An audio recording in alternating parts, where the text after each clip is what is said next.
We lie to survive, but then we lie to feel alive.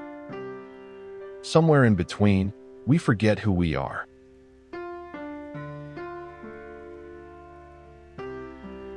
You wake up, check your phone, scroll through meaningless updates, and tell yourself, this is fine.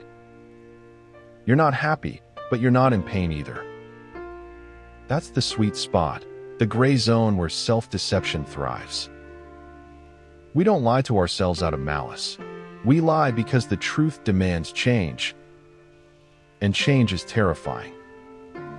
It's easier to say, I'm okay, than to admit you're deeply, disturbingly lost. This inner split, the self that knows versus the self that pretends, is where Dostoevsky begins.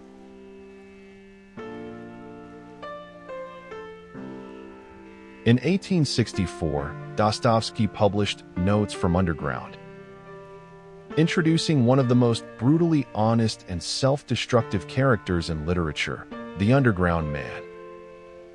He's bitter, he's isolated, and he knows exactly why. He tells you in chilling detail how he lies to himself to survive, and then tears himself apart for doing it.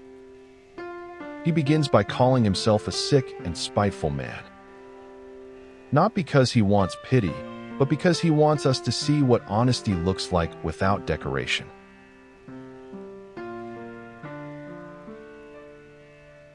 The underground man isn't just a fictional relic. He's a psychological case study, the walking embodiment of cognitive dissonance. He knows he's lying to himself. He knows he wants something real, connection, meaning, or purpose.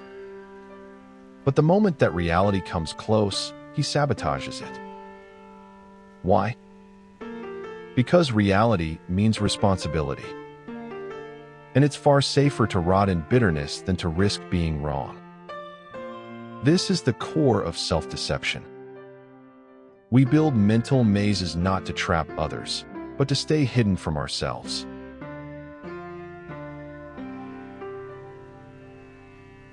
Fyodor Dostoevsky wasn't writing from theory, he was writing from torment. At age 28, he was arrested for being part of a political reading group. He was sentenced to death.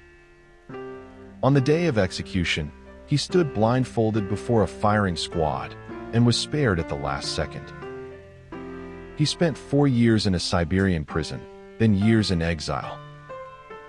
There, he saw what happens when people are stripped of illusion and how some still cling to it. His own trauma birthed a new obsession. Why do we cling to lies even when the truth could save us?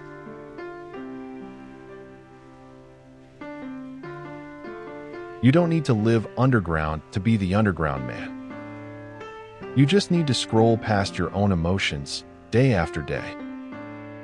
You just need to pretend that anxiety is just tiredness, or that loneliness is just being busy. Modern life gives us infinite distractions. But the core issue remains, we'd rather hurt ourselves than face a truth that asks us to change. And yet, Dostoevsky believed something radical. The truth hurts, but the lie kills.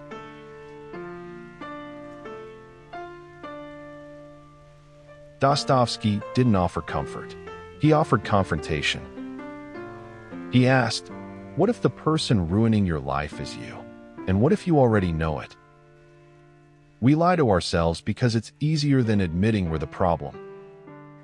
But if you've made it this far, maybe you're ready to stop. And that's where real freedom begins. And that's a wrap, my dear friends. Thanks for hanging out with me. Until next time, stay awesome.